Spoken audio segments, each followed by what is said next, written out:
welcome to New Slang. I'm your host, music journalist Thomas Mooney, and this is episode 120, where I'm joined by singer-songwriter Brennen Leigh. I caught up with Brennen just last week to talk about her new album, Prairie Love Letter, which that new album is out at the end of this week, Friday, September 18th. Prairie Love Letter is exactly that.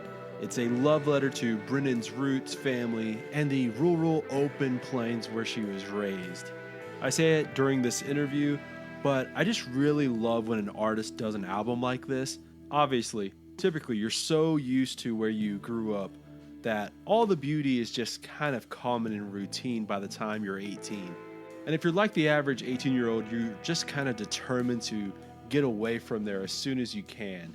And it's really only then, whenever you've gotten just far enough away, that you can see the beauty of like your little hometown. You understand and realize why it's so special. And most of the time, for songwriters and artists, when they look back, they realize that there's something worth writing about. That's an album like Flatlands by Ryan Colwell. Really like all of the Turnpike Troubadour albums. You get that a lot in albums and songs by Jason Isbell, Colter Wall, Kelsey Walden, Ian Noe. I could really just go on forever, but you get the point. And that's exactly what Brennen does here with Prairie Love Letter. It's western Minnesota. It's eastern North Dakota. It's just like her little pocket of land, those open plains, farmland, and it's an authentic examination. Brennen gets all the details right. It's very specific. That's all very important, and it adds so much value. But if you've been listening to or reading anything I've written these past few years, you'll know that I'm one of these people who really believes that while authenticity is nice and great and really kind of an essential part of this album, what's really key is how genuine a songwriter is. And that's really where Brennen shines brightest. She handles these songs and these stories with such delicacy. She's careful and loving, and her songwriting and her performance, they're warm and earnest. So much so that even if you relate to very little of the specifics, if they don't really necessarily remind you of your childhood home or where you were raised, you're going to be aware of that hearty genuineness that Brennen brings with this album. I've described Prairie Love Letter as a mix of Will Cather and Bruce Springsteen's Nebraska. It's plain spoken in nature, and you feel that pioneering spirit in these songs. Today's presenting sponsor is Desert Door Texas Sotol. If you know anything about me, it's probably that I'm from the heart of West Texas and absolutely love everything about West Texas. And that's really why I love Desert Door so much. You may be asking yourself what exactly Sotol is. Well, it's a premium spirit that's similar to a tequila or a mezcal, but for my money, it's a little bit more refined and smooth. There's a sweetness and faint hints of vanilla and citrus, and it's also as versatile as your garden variety vodka. At its core, Desert Door is authentically West Texas. They go out and harvest Sotol plants from the wild and bring them back to their distillery over in Driftwood, Texas. So next time you're at your local liquor store, get a bottle of Desert Door. For more info, check this episode's show notes. If this is your first time listening to New Slang, I strongly suggest hitting that subscribe link. If you just did, I'm giving you a virtual high five right now. New Slang is over on iTunes, Spotify, Google Podcasts, Stitcher Radio, and basically any and everywhere you listen to podcasts. Go check out the New Slang merch store, grab a koozie, some stickers, buttons, and magnets. Any bit helps. I'll throw a link into the show notes. And if you're into playlists, go check out Tom Mooney's Cup of Coffee and the Neon Eon playlists over on Spotify. The Neon Eon is for all your nostalgic 90s country needs, which there's going to be more Neon Eon related stuff coming your way pretty soon. And then Tom Mooney's Cup of Coffee is a regularly updated mix of new Americana and country music. It's also a really great hint at who I have coming up on the podcast. So yeah, go follow those. All right, let's get on to the interview. Here is Brennen Leigh. Like, that's Texas is like, we hang. Yeah. It's, just go. I mean, I'm part Texan. I didn't grow up there, but like I spent 15 years there. Mm-hmm. And, the catching up thing. It's like important. Yeah. Are you from Lubbock? I'm originally from. Did you grow up there? Well, I've lived here probably 10, 12 years now. I grew up down further south in Fort Stockton, but I've basically lived in West Texas my entire life. So. Well, you have a lovely accent. Since I moved away, I've really come to appreciate the Texas accents, all the different. Well, see, it's always weird because I feel like, in comparison to a lot of Texans, I don't have like an accent at all. But, well, you don't. Yours is very soft, but the West Texas is my favorite. Yeah, I love just West Texas in general. Like, it's just been, I've always had like a little bit of a love-hate relationship with it, not appreciating it growing up because, it's just because you're from there. Yeah. And that's like really probably like the best jumping point into this record for you is that, this obviously is a love letter back home for you. It feels like these feelings, this sound has always been there for you, that influence, but obviously this is a record about being from this area, the prairie, if you will. Why now, and like why, what spurred on this project? Well, the songs had come together sort of organically over the course of years. I moved away from Minnesota when I was 19. And when you're 19, you just want to get the hell out, But I always had a magic for it, or a feeling of that the prairie was magic and that it was nostalgic and that it was beautiful. And we had this interesting culture up there that isn't really often written about. I mean, the only people I can really think of in modern pop culture that have looked at this area and made it a part of their art would be the people, or like the Fargo TV show, or the movie Fargo, or Garrison Keillor, Prairie Home Companion, and both of those entities do a very good job. They really grab the culture and do a good job of portraying it. But for me, there was a magic and a beauty that I saw that I wanted other people to see. And it's just an interesting little enclave. And I didn't see how interesting it was until I moved away. And I'd been gone and I'd been homesick. Right. Yeah, it is. It's interesting because I think for a lot of people that touchstone is Fargo. And like obviously that's like it has to be at least in part a caricature of the people there. And obviously like the Coen brothers, they did the same thing with No Country for Old Men, where I'm from, right? So it feels like they are able to go in there and capture like the essence of a people and a place and just do it right. But still, like it's interesting to see like that as being like the touchstone for everyone outside of that bubble. Right. And I was born in Fargo, and my family, some of my family lives in Fargo, and I grew up in Moorhead, which is right across the next town over.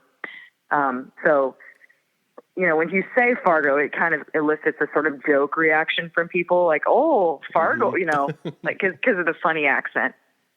Right. And I still lived there when the movie came out. I think I was in junior high or high school, and I remember everyone saying, "Oh, we don't talk like that," They were offended.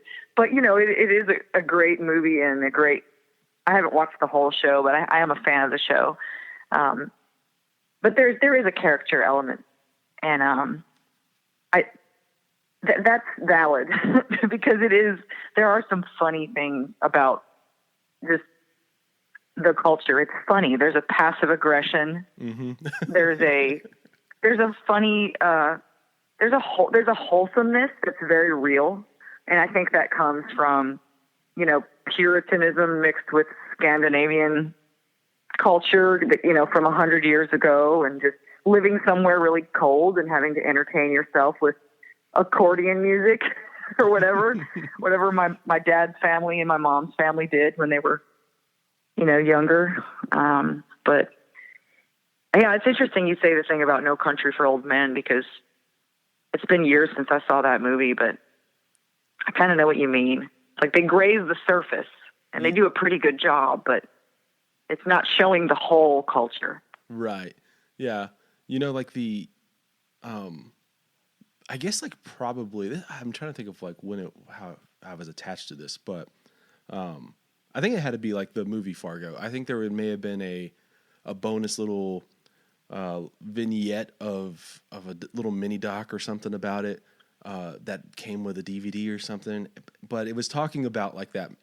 I think what they called it as like the Minnesota nice, that passive aggressive kind of wholesomeness, but also like being like the nicest as possible, but also like the inconvenience, like you showing that you've inconvenienced me. Being nice even if you don't want to. Mm-hmm.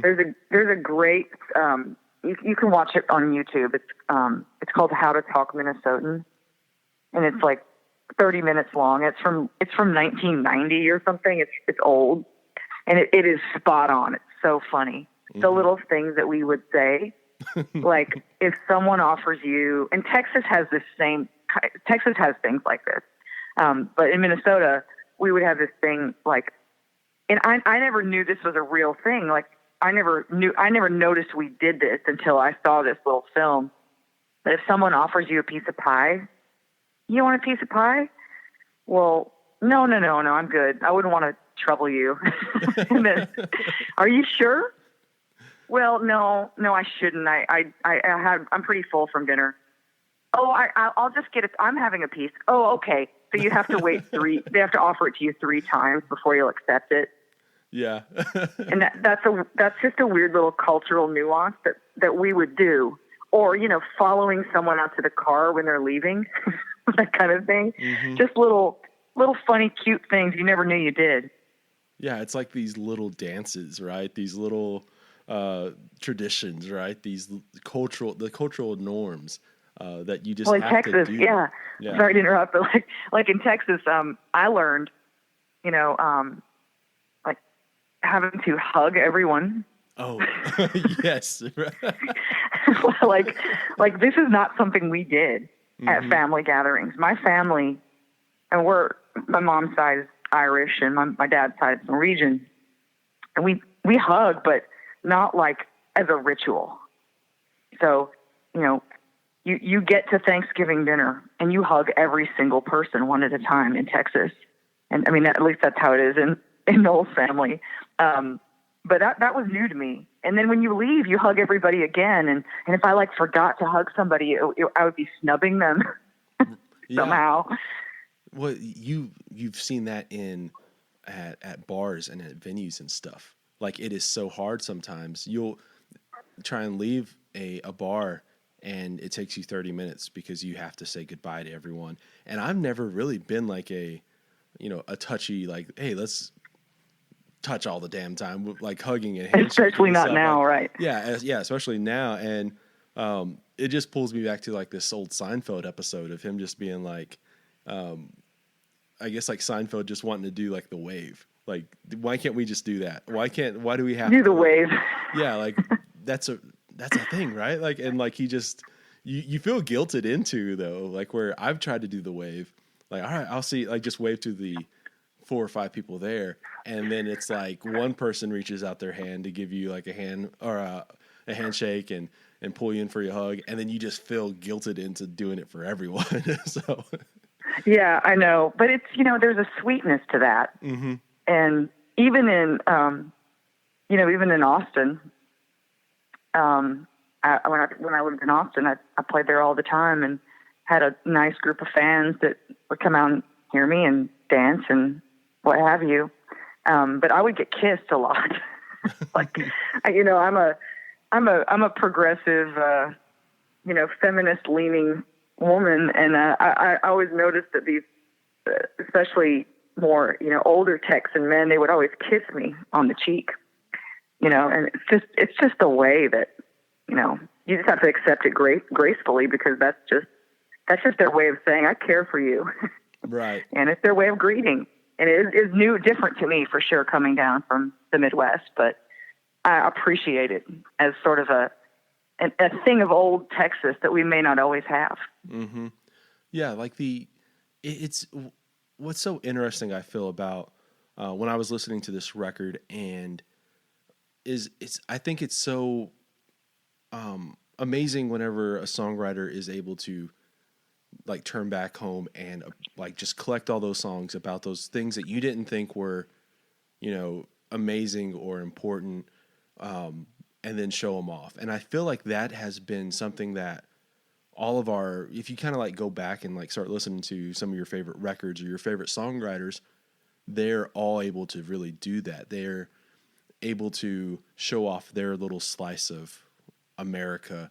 And like the biggest probably example is Springsteen, right? Just that entire, oh yeah, his whole he's thing, great right? at that. Or like Jason Isbell or, Guy Clark, they're able to show these little pockets of where they're from. And, in a way, like obviously there's a little bit of that romanticizing it and the nostalgia mixed in, and also kind of like being a little bit more brutally honest about a place. And, all those little elements mixed in, I think just make that's what makes, I think, great music, great storytelling. Yeah. It's interesting you'd say that because I was talking to Rodney Crowell Mm-hmm. about this, and he's one of those people that's great at sort of contextualizing songs. And in his writing, you feel like you're there. That he just does. There's some magic that he just injects into his songs that you feel like you're there. And I remember him saying, the greatest art has a sense of place and gives people a sense of place. It's the setting. Setting is so much when it comes to any kind of writing, whether it's prose or poetry. This episode is in part brought to you by the Blue Light Live here in Lubbock, Texas. While Blue Light is still closed due to the pandemic, there is a way to help A, support Blue Light, and B, get a sense of that normalcy by visiting bluelightlubbock.com, clicking on the merch tab, and getting some koozies, a vast array of t-shirts and caps, and yes, even a Blue Light flag. While it is such a bummer that live music is still on hold right now, I'm telling you, by getting some Blue Light Live merch, you're going to feel better. It just feels better wearing a t-shirt and ball cap and helping support your favorite bar. Again, that's bluelightlubbock.com. Click on the merch tab, get some merch. All right, back to the episode. You mentioned just a minute ago, whenever, obviously like the touchstones of what most people think of for this area as being Fargo, and there not being like a lot of modern, I guess, cultural references. When I was listening to the album, what I kind of felt was that mix of Springsteen's Nebraska, like that kind of setting, but also I remember reading a bunch of like Will Cather stuff back in high school, like Oh Pioneers and like some of her work like that. And I feel like that kind of world, that setting really, it feels like that's like an influence on what these songs are. So you're dead on with that because when this record was really coming together, and by the way, that's a compliment. Thank you. When this was coming together kind of full force, I had just discovered, and now I'd heard of her growing up, and it's funny to me that we never read Oh Pioneers or any of her work when I was in school, because I was aware of her because she wrote about the prairie. Mm-hmm. But when this record was coming together, I had just read My Antonia for the first time. Mm-hmm. And it absolutely became my favorite book. And her writing actually, I'm kind of getting chills talking about this. Her writing actually changed the way that I write songs. Yeah. Because there's just this description, especially in the beginning of My Antonia. I don't know if you've read that one. It's a great book if you haven't. It's It's my favorite book. So this boy, it's in the late 1800s, and this 10-year-old boy, his parents have died, and he lives in Virginia, and he's being sent out to Nebraska to live with his grandparents. And he's in this wagon, and he just looks up, and there's this description about how there was nothing but land. He had the feeling that the world was left behind, that they'd gotten over the edge of the world, and they were outside man's jurisdiction. Mm-hmm. And that was actually the song, Outside the Jurisdiction of Man, that is the last song on my record, was directly influenced by that scene. And him talking about how looking out on the prairie and seeing the complete dome of heaven, no, nothing. And to me, that's just, some people might get in that place and feel claustrophobic, but there's nothing better to me than being able to stand up and look 100 miles and see nothing. That's just heaven to me. Yeah. So I'm sure you can relate, being from West Texas. Yeah. Or the Panhandle. I love, that's something that I really like too. And I've always people don't understand this, but yeah, I do love like just being out in the flatness. And there's like this, I don't know, like there's a little bit of comfort in that for me. I don't know why. Like down in Fort Stockton, it's super flat down there as well. And it's just, mesquite trees or mesquite bushes, really, not even trees. And you're just able to see forever. And I don't know, like anytime I've traveled anywhere, like you just kind of feel out of place until you get to a place of where like it just goes flat. And I don't know. Yeah, I'm the same. I mean, even beautiful places like mm-hmm. with beautiful mountains, I feel a little bit relieved when I can see. It must be a thing about being from the plains. Yeah, and like it's going back to this, the Will Cather kind of thing. I think like what so much of what like that kind of writing about these, obviously like the pioneer meets the frontier, where land, or like where I guess modern society at that time was building up, right? Where you're right there on that edge or past the edge. It feels like that so much of that.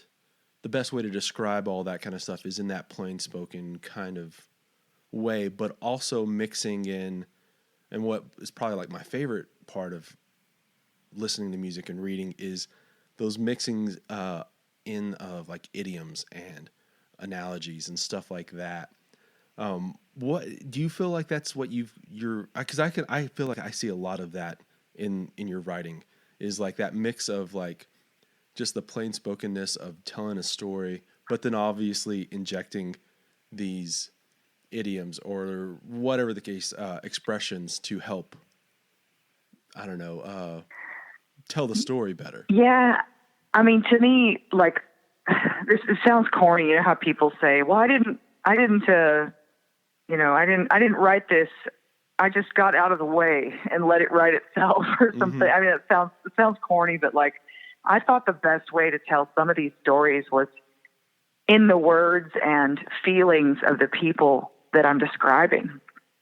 The song of John Deere H. Mm-hmm. That's about my dad, and it's supposed to be from his point of view. And my dad is actually a really colorful storyteller. He uses these expressions that I'm really used to, but you don't really hear anyone say anymore a thing like, "Oh, I'd give my right arm to do." My dad always says that. Hey, that person, I'd give my right arm to do this, or I love that expression, and I love the use of sort of common utilitarian farm things in a song. Like I love to put farm machinery and awkward farm equipment in a song. I just love the mechanics of these people getting together. Like, I'm picturing, in the song, the Prairie Funeral, that's a song about these people getting together to bury this old pioneer. Mm-hmm. And it's no longer pioneer times, but the story kind of smells of pioneer times, because you can see, I tried to show how that culture's kind of stayed in people's blood, in the way that they make coffee, in the way that they sing songs, in the way that they get together and put their snow boots in the hall. And, I'm getting kind of emotional thinking about it, but that's what I grew up with, and just missing that so much, and that feeling of being cold outside and, singing. When do we do that anymore? Get together and sing. And Mm-hmm. that's what my family did, was we sang. Yeah. I feel like so much, like, even though like these songs are from, obviously a place so far from where I grew up, I feel like there's a lot of connections between the two, in this way of like, at least my perception is like, there's this mix of that old world enter the new world. Like, these songs, in a lot of ways, you can feel them being from the early 1920s or the 30s, or in the 80s, or now. But like, it all feels like there's that little touch of old worldness. And I feel like when people would write about West Texas, they can tap into some of those same old, like, I guess, timelessness features. And I feel like you do that a whole lot on here. Well, yeah, I think you're right, because I was kind of thinking about more than one era with these songs. The songs about the farm, those are probably, they center around my stories from my dad, which are from the 40s and 50s. And my grandmother, who was born in 1915, my other grandmother born in 1925, and just kind of I thought a lot too, when I was putting this together, about how, the Will Cather, a lot of her novels are on that hinge of like right before and right after the Industrial Revolution. Mm-hmm. So you had this way of farming and this way of living that existed up until a certain year, and then boom, you had steam. You had trains, you had cars all of a sudden, and telephones, and that was very different. But I see a parallel with the world that I grew up in, where we had TVs and it was comfortable, and we had automobiles and everything. But my memories of being a young person are before the internet. Right. So like, I graduated high school in 2002. And so I was in junior high and high school in the 90s. I was in elementary school in the 80s. And there's that memory of, like, it sounds funny now, but it was so simple. And then all of a sudden, boom, it was like 9/11 and things changed. And maybe that feeds into my nostalgia. But I just remember things being kind of old fashioned, like having to, not answer the phone during dinner, and stopping by someone's house without calling, that sort of thing. Yeah. We also had this, I don't know about you, but I don't know how close in age you and I are, but we had, like, when I was in elementary school, there was kind of this obsession going around about the frontier and like prairie days, like the Oregon Trail. Mm-hmm. That was kind of drilled in. And, our music class in school was like a lady with a piano and singing. So there was a very, to me, in my little romantic mind, it was very old fashioned.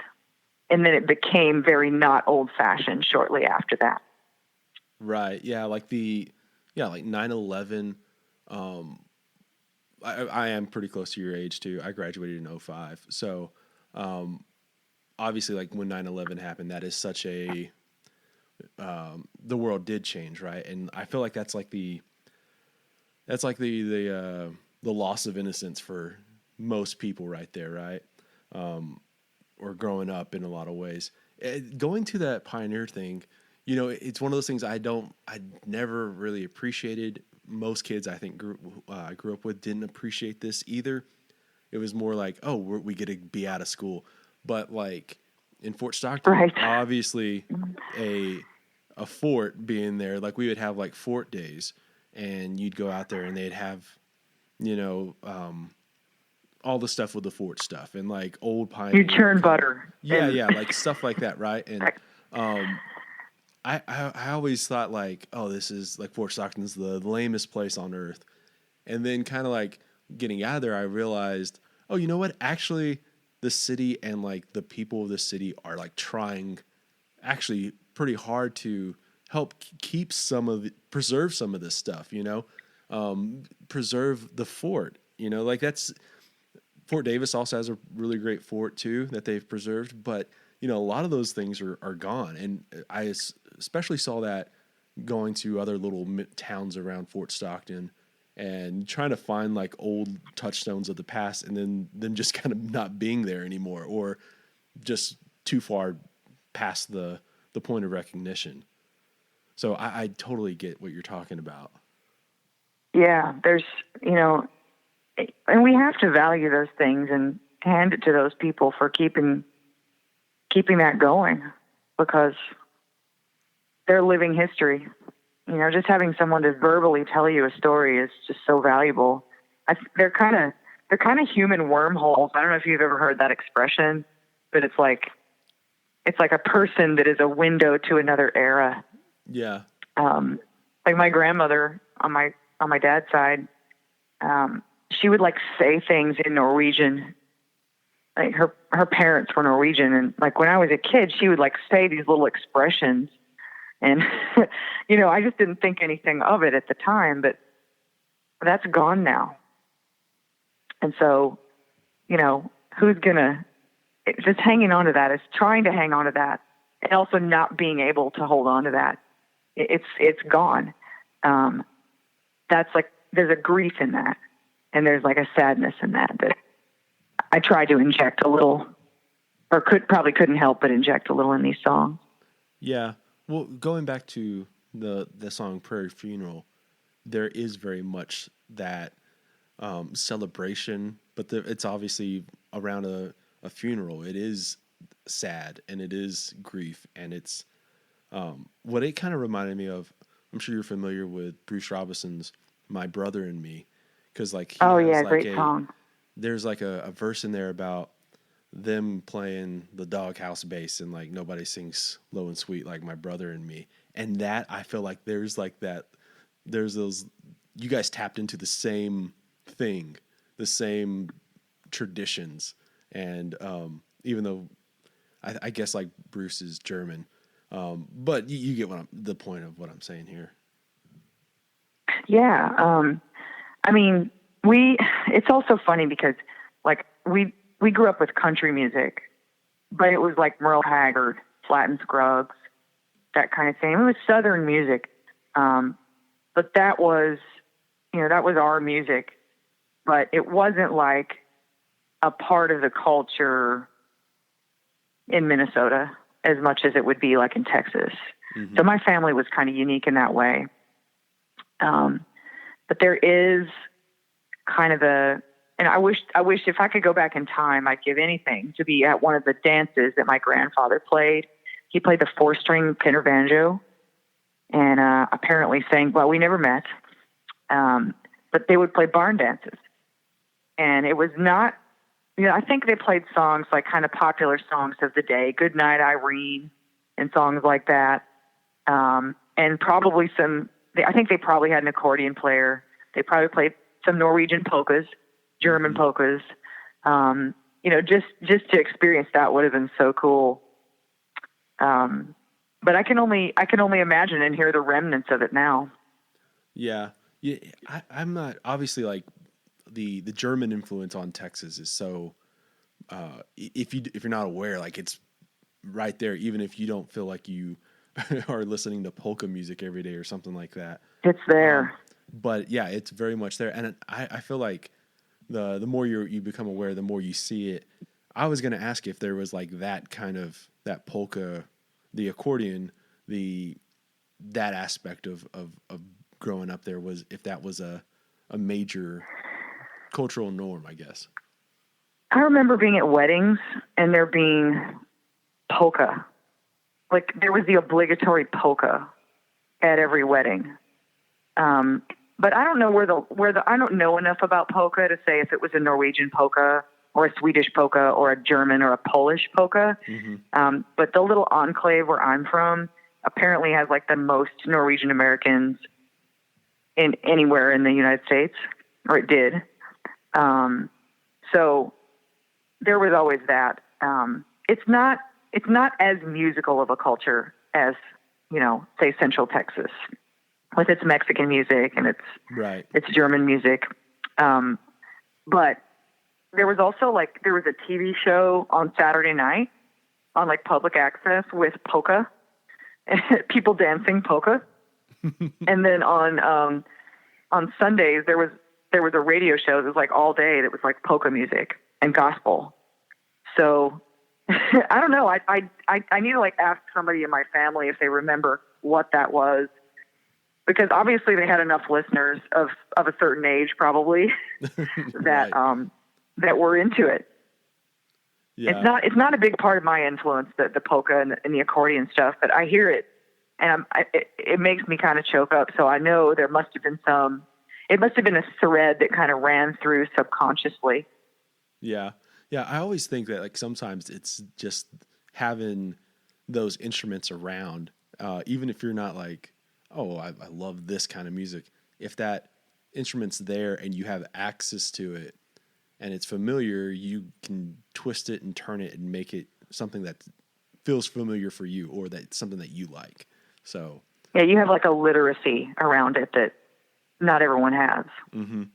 Now, I wanted to talk about that first song. You tap so much into that. Something that I think if you get away from your hometown and you are gone for even just a short amount of time and you come back, the world can change and you can feel like a stranger in your own hometown. And you really capture that sense of that eeriness, that feeling of like, and even just that a little bit of, you talk about some of that grief or ache or something. You can hear that little bit of your heartbreak in that moment too on this song. When did that come out? I wrote that when I was in Austin. I must have written it 3 or 4 years ago because I was still living there. And I had been home a few times. Of course, my folks still live where I grew up, mm-hmm. So I visit them often.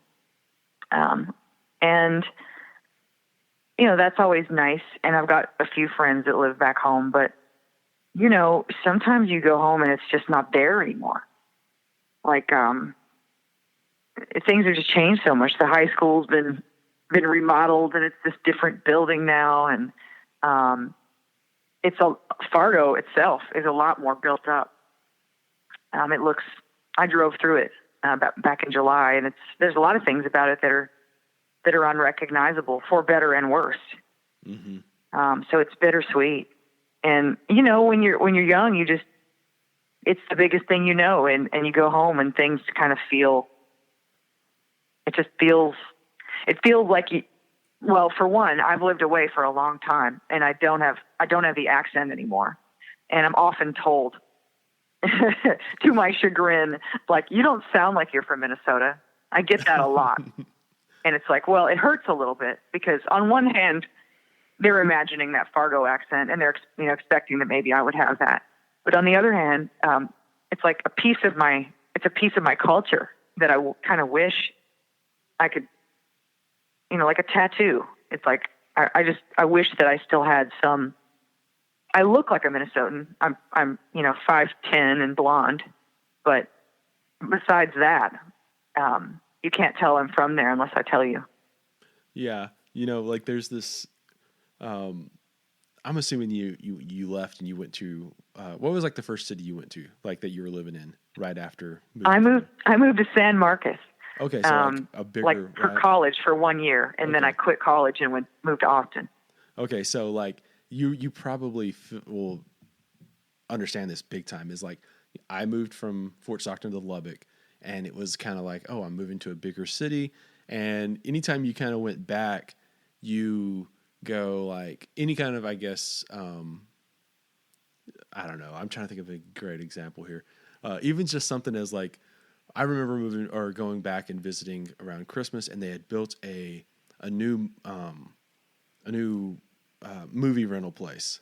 And like our old movie rental place was like, you know, just the crummy kind of place. And when they built this new one, it's like, oh, you guys are finally getting I don't think it was a Blockbuster, but you know what I mean? It's like, oh, you're finally getting this, and you're kind of like giving them a hard time, like, oh, we've got a bunch of stuff like this and wherever. And then like that happens 3 or 4 more 5 times, and you're like, whoa, like you guys shouldn't be able to have this stuff. Like I want Fort Stockton to forever be that whatever I remember it as a kid. Like you want to be that I don't know, that gatekeeper for some reason. I feel like that's what you're in some way you're talking a little bit about, like that feeling too. Yeah, I didn't want it to change. You know, I wanted it to be, I wanted to remember it like I remembered it. And like we had this little, there's a store that I mentioned in the song, and it was like this cute general store, and it had a pancake kind of breakfast restaurant attached to it, and there was always like a bunch of octogenarians in there eating pancakes and smoking, and that's how I remember it. It was just like, it could have been 1940, you know, and down there. And then the store was like a hardware store on one side, and the other side was groceries, and they had like little minnow tanks where you could get minnows for fishing, and ice cream counter where you could get a big ice cream cone, you know. And I like think of that so nostalgically. And then a few years after I moved, they remodeled the whole thing and, you know, probably sold it. And now it's like a Valero. Mm-hmm. Such a bummer. I just wanted it to be that old place. Yeah. Like there's my, I guess, place for that would be, there was this old truck stop there in Fort Stockton that obviously opened 24/7. You could go in there and get coffee, and, you know, like the tiles on the ceiling were just, it looks like they had never changed them from the 40s, and like just smoke rings all around and all that kind of stuff. And, you know, just the walls had, you know, these old murals. It was called Comanche Springs. So like there was these old murals of Native Americans, and they sold all the cliche kind of like paintings of Native Americans for that were on the wall that you could buy, right? Like it, like in deep down, it was kind of like a, you know, a crummy kind of place, but it was also like just a perfect place for that. It was colorful. Place. Right. And we would go there, and like, I remember my parents and we would go there on like Saturday or Sunday mornings and eat breakfast, because their breakfast was pretty good. But, you know, you would always walk in and you could tell there was those, you know, 5 or 6 guys who got there at 4 a.m. to drink coffee and gossip, right? And I guess long story short, like a few years ago, like they knocked it down, and like it's just a parking lot now, and it's just like anytime I've driven by, you just kind of go, oh, that's yeah, it makes you feel a little sick. yeah. So just yeah, but I just those of us who go away, we don't have a say, you know, in what happens. Mm-hmm. Yeah. Well, you know, we don't get to choose. I wanted to talk to y'all one more time about our new partners at Desert Door and offer up a handful of my favorite ways to drink it. Get you a Mexican Coca-Cola, have a couple of swigs, then pour yourself some Desert Door Oak aged in, toss in a lime wedge or two. Or how about this? Pour some Desert Door into a mug, top off the glass with some ginger beer, squeeze in a lime. Or for all you ranch water drinkers out there, get you a Topo Chico, take a couple of pulls off, and then pour in some Desert Door. Toss in a couple of lime wedges, and now you have a mighty tasty and refreshing ranch water. Remember, Soto is as versatile as vodka and has a more refined, smooth, and a more complex palate than tequila. It's rich and balanced, and whatever your go-to drink is, it'll make it that much better. And again, it's inherently West Texas. It tastes like home. For more info on Desert Door, check our show notes. All right, that's it for Thomas Mooney's Cocktail Minute. Let's get back to the show. Another song I wanted to talk to you about is Billy and Beau, which, you know, you talk about, like, we've been talking about all this, like, the history and, like, preserving history in a way, and these songs feeling like they're pioneer songs. But obviously this song, you know, I think we'd be naive to think that, like, people weren't going through this back then. So I don't want to put that out, but it's obviously a progressive song, and it's progressive in nature. Where did that song start, and where's it? So I'd been wanting to write that for a long time. And it's kind of a composite, you know, full disclosure, it's kind of a composite of a couple of different stories and people that I knew. Mm-hmm. But I had to enlist some help, and I got my friend Melissa Carper, who's one of my favorite writers, to help me write that. And so she actually has a version of it out as well. And her version is the same as mine, except it takes place in Nebraska. That's where she's from. So we changed the state for who's singing it. But, you know, Billy and Beau is about three friends, and, you know, two of them are boys, and they're dealing with, growing up gay and rural. And, that was a thing, you know? So, and in my mind, it's kind of in the 90s, because that's when I was coming of age.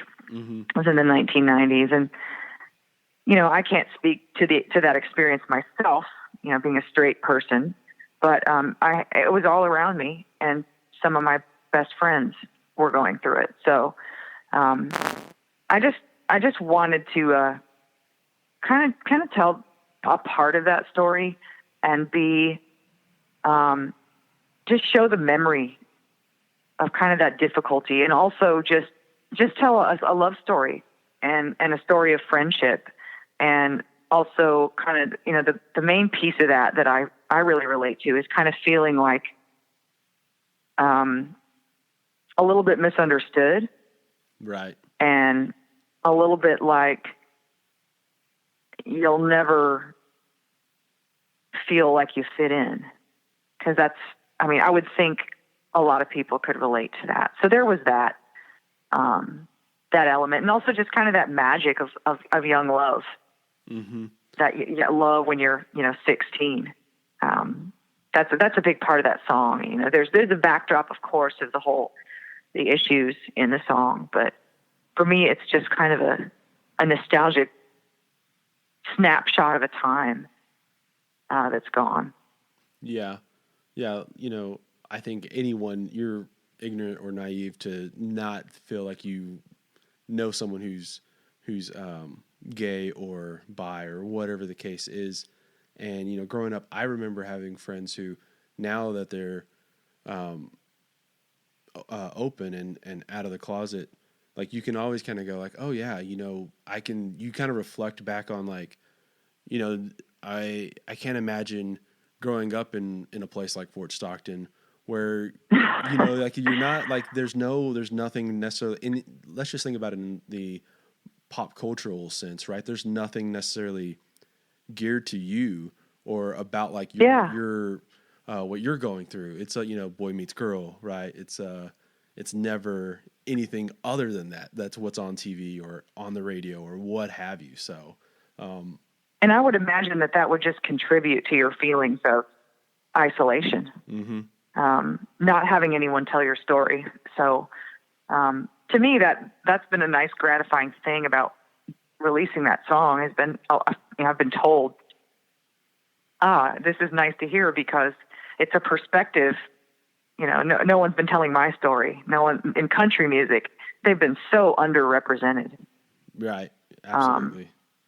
So hopefully doing a little bit of my part to help with that. But, you know, the intention was just to tell this love story. Mm-hmm. And growing up is hard enough. Growing up as an eccentric kid mm-hmm. in the Midwest, where I'm from, which conformity was valued. Thankfully my family was pretty open to me being a weirdo, and they were fine with it. But the conformity and the being a certain way in that part of the country is, it was encouraged. And so I can't imagine having that extra thing of being gay, in addition to being, a creative person or just an eccentric like I was. Mm-hmm. It would be a challenge, to say the least. Yeah. It's little apples to oranges here, but here's like a perfect example. My mother is left-handed. I'm left-handed. But when my mother was growing up, she was like forced to be right-handed because being right-handed that's what the teacher, you write right-handed. I have a class full of people right-handed. You're going to be right-handed. I'm not going to teach a lefty. You know what I mean? And that's something very, very small. And you think of it as being so backwards now, but even just 50 years ago, that was something totally different. That's actually a pretty good analogy. And forcing somebody to do something or be something that's unnatural to them, mm-hmm. because you don't want to change your viewpoint. Yeah. Yeah. Like I feel like everyone would be mind blown. And just, if that came out in a first grade setting, if a teacher was trying to do that or something right now, forcing a child to write. Yeah. Right-handed if they were left-handed. So, right. Yeah. Anyways, I wanted to ask you a couple of things about I guess every song kind of comes out different, all that kind of stuff. But in general, like kind of what you go for when you're writing a song, is there like a not necessarily a perfect time, but is there a time of day and a certain kind of mood that you kind of fit better whenever you're writing, or that fits you better? I write pretty well in the morning, oddly enough. I like to have quiet. But it's not always that. Sometimes it's, I'll be driving, or I would be driving back when we used to drive, and listening to something. Sometimes listening to a song will give me an idea for another song. Right. Yeah. Are you there? Are you there? Yeah. Oh, okay. Did I lose you? Yeah, you dropped out for a second there. Okay. You were talking about like driving and. Oh yeah, I would even be listening to something sometimes and start writing a song while I was listening to another song. Because songs give me ideas for songs. But so do books and things people say in conversation. Mm-hmm. Yeah, I always wonder about, and I think like people are more, I guess, open to this, because I think like we romanticize I sat down and it just came natural and I just wrote it right there in 15 minutes. But so many songs, so many of the great songs that we love, so many just songs in general, how much of that backwork, or how much work was it before you even picked up a instrument and picked up the pen and paper, and how much of the work was done before you even started writing it down necessarily? Yeah, I don't know. I think sometimes I'm a believer that the emotion to songwriting, it depends what kind of song you're trying to write, but like all of the songs on this record, there was an emotional element to them. Mm-hmm. That had to be there. I couldn't just sit down and go, I'm going to write a song about, a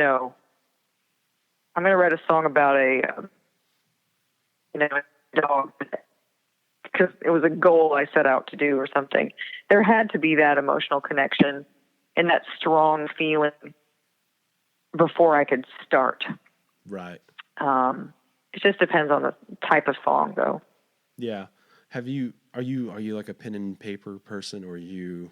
Yeah. Gotta have a. Yeah. Usually I've got a notebook and a pen. Mm-hmm. And a guitar. Yeah, because obviously with technology and stuff, there's the iPads and computers and stuff like that. Obviously, a lot of people use that kind of stuff. do you just typically write it all on paper and then transfer it later, or does it ever even go into a computer? It's I usually write it on paper, and then I'll eventually type it for some reason, because someone, like, I'll send it to my publisher, or, you know, whoever might need it. Because when I write it on paper, it looks like it looks like a big mess. It's like a huge mess on the paper.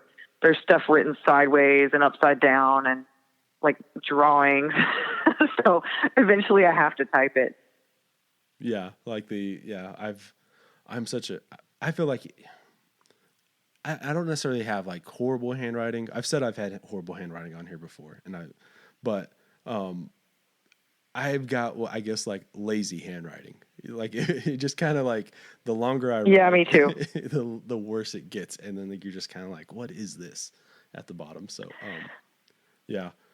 Do you? But I like the paper and pen, because I get distracted. It's not that I don't. I mean, I use technology. I'm an avid, addicted user of technology, but it distracts me so badly that I can't have it in front of me while I'm trying to be creative, because that's just two different parts of my brain. Yeah, it's so like the temptation just to check on something else is too high right there if it's right within grasp. So I 100% feel you on that one. When it comes to like co-writing with someone, how do you typically kind of, I guess, get yourself ready for that kind of thing? Well, I try to show up with a clear head and a positive attitude, because I want to be there for that other person and, you know, do the best job I can. Lately, I've been just kind of writing with people I'm close to. My first couple years in Nashville, I did a lot more co-writing with random people that I had just met or never met. And that's great. That usually, you know, co-writing is really fun, you know, because hanging out with other songwriters is really fun for me, whether a song gets accomplished or not. But with co-writing, I try to remember that person is there for a reason, to offer a differing viewpoint. So, you know, flexibility is really important, and listening is really important. And, you know, also showing up with an idea or two is always a good idea. Trying to have a goal, kind of blueprinting the song together, and being open to the other person's ideas and not getting too attached to my own ideas. That's an important thing. Yeah. I feel like everyone is kind of like in that way, right? Of the, your idea is good, but like my idea is slightly better, and kind of like. And you should be able to say that too, if you genuinely believe that. You know, you should be able to say, no, I feel pretty strongly about this. Right. But not to a fault, because then you're just gonna, you know, we've all been steamrolled in a songwriting appointment, and turned off by it. Yeah. Like somebody just ramrodding their way through. That's not any fun. You have to listen. But also, if I think your idea is, there's something like not good about it, I should be able to say, yeah, here's why I don't really like that, you know, a line or whatever. You know, I think this lacks clarity. Can we say this in another way? Just being diplomatic, it goes a long way. Yeah, going back to that Minnesota nice, right?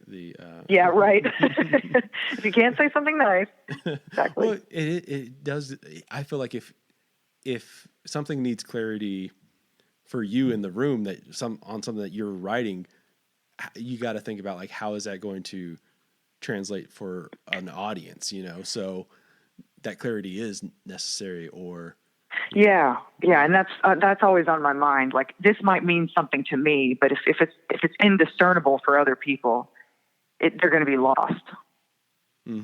Yeah, because I guess it's that balance of going back to, you want to be specific in a way niche, but you don't also want to just turn off everybody. So, I lost you there for a sec. Oh, I was saying, like you want to be specific in your writing and write about things that are, I hate to say it like this, but like in a niche kind of way, but you don't want to just make it where it's so super specific that no one gets it. Yeah. Like you don't want an inside joke to be in there. Mm-hmm. Yeah. So, you don't want to say something that only you and 3 people will understand what you're talking about. Yeah. I mean, maybe you do, but I don't. I try to make things universally relatable because it's funny, like the more specific the story is, sometimes the more relatable it is. Right. Yeah, absolutely. That's why a lot of these songs on this new record right here, I do feel like they aren't West Texas, but I feel like they're the same thing in a way. So like that's, even though you're obviously being super specific to this area, I feel like that's something that I tap into, or that you've tapped into, that I like. And that's good. So, yeah, like I feel like, I don't know, like we almost always kind of maybe are scared that people aren't going to understand our area. So, yeah, I don't know. I had a big fear about that. I mean, going into this, I was really questioning myself repeatedly because it is like Texas is so romanticized all around the world. Everyone can point it out on a map. Mm-hmm. Everyone knows where Texas is and about cowboys and all the things that people think of when they think of Texas. And where I'm from, I mean, truthfully, a lot of people can't point it out on a map. And there's not been a trail blazed for me of romance and nostalgia. It's like this kind of no man's land in modern history anyway. And so I was afraid that only people from up there would like it. And only, only people from the 30-mile radius that I'm writing about would be into it. That's not turned out to be true, because I think the themes are bigger. There's loss and nostalgia and homesickness and that kind of thing. Yeah. Now you've kind of been, in I guess, I don't know, association, in contact with some of those early Texas pioneers, specifically like Guy Clark. I never met Guy Clark or anything like that, but he's one of my all-time favorites. What's something like I guess about Guy that you would not necessarily, the average person probably wouldn't realize if you walked into the room and saw him there? Do you have anything like that? Something about Guy? Yeah, like just like that's like, oh, he actually, I don't know. I don't know. Well, I know Guy could come off as sort of a little bit gruff, maybe, and he was, but he was so gentle. He was such a gentle man. I knew Guy through Noel McKay. Mm-hmm. Noel and Guy met in like 93, way back when Noel was a young songwriter. And he introduced me to Guy in about 2008. And we visited him a lot in the last 5-6 years of his life in Nashville before we lived here.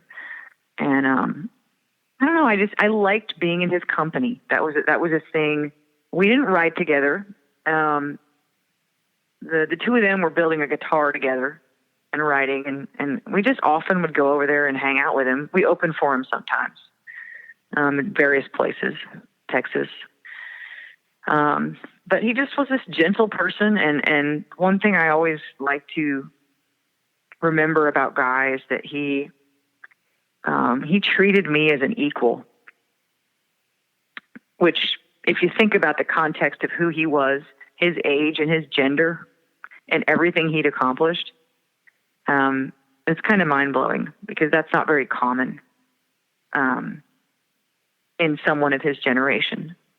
He treated me as an equal and a friend, and I just,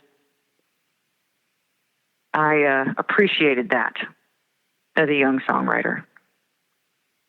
Yeah, like it is interesting because like I guess like you're talking like the man of that kind of time and those accomplishments. You would maybe expect the ego to come along with those accomplishments. Yeah, I mean, and don't get me wrong, he did appreciate praise. He did on more than one level. I think he understood how good he was. He understood his level of skill, because how could you not? Right. But he was gentle, and I've never known anybody that was so encouraging to young artists and tried to get. I mean, there's lots of people I could name that he kind of took under his wing and tried to make their careers pop because he cared. Yeah, like I feel like if you're someone like that, it's so easy to just kind of turn off the world, right? Like I'm Guy Clark, and I don't have to necessarily give that lending hand to the next generation or anything like that. But that's so important, I feel. Yeah, he could have totally checked out. That's mm-hmm. true. Well, no, he didn't. I feel like that's something that as aging songwriters or aging musicians can go, like you can lose that sense of touch. You know, it's easy to go in and go like, man, you know, there for a minute Dylan fell off, or like, oh, Springsteen, like what is he? You know, it's very, very easy to understand that the Rolling Stones or whoever. It feels like Guy never really lost touch of what was good. Yeah, he was into he never stopped loving music and being inspired by new things. You know, we'd go over there and he'd be playing the Ink Spots, or he'd had discovered a new song. Went over there one time and he was listening to this Dave Alvin song over and over again, a song called Johnny Ace is Dead. You know, just that probably kept him young. And he did have a youth about his spirit, curmudgeonly though he could be. Yeah. Obviously, like you've been, you've been. I feel okay. I'm gonna backtrack there. I'm gonna cut that part, that stammering there. You know, you've had a lot of songs cut by other folks. Some that maybe I feel like would surprise people. Someone like Charlie Crockett. I've known Charlie for a minute, and you know he cut one of your songs, and he just absolutely loves your songwriting, your playing, and stuff like that. In that sense, like what? I guess like where did you meet Charlie? Man, I don't remember exactly where I met Charlie, but I remember seeing him around Austin. I don't know, 6, 7, 8 years ago, when he was he didn't really have a career going at the time. Not in the way that he does now. And I just would see this guy and think, he'd come to my shows with Noel McKay, and he was always this like impeccably dressed, handsome guy. Who is this guy, you know? And we got to be friends. And I've just seen him blossom isn't the right word. He's been more like a rocket. You know, he's just done so well. And his art has just exploded. He's just such a great artist that I just admire so much. And I think we might have met at either Green Hall or the White Horse, something like that. Mm-hmm. Yeah. You know, like one of the things I really like about Charlie is sometimes it's so easy to, I guess like when releasing records, it's very easy to go, oh, you know, I've released one 18 months ago. I need to get something out now. All right, let's wait another. And it ends up being one of those things where sometimes you're sitting on a record forever, just because the norms of releasing records is different. And Charlie is just releasing material all the time. And I think he has an enviable release schedule, doesn't he? Yeah, well, it's like he's catching up, like he's making time or making up for lost or for past time lost, you know. getting on. Yeah, that's probably really been good for him. I mean, I think I've had a conversation with him about it. Just got to keep releasing things, and it reminds people that you exist, and it gives them something new. Mm-hmm. I aspire to be the same, but you really have to focus. Yeah. It's been really great talking with you today about this record.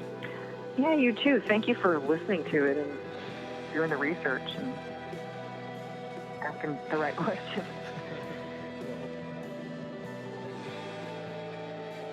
Okay, thanks for listening to New Slang. Be sure to check out Prairie Love Letter by Brennen Leigh. It's out this Friday, September 18th. Check out Desert Door and the Blue Light Live. All right, I'll see y'all later this week for another episode of New Slang.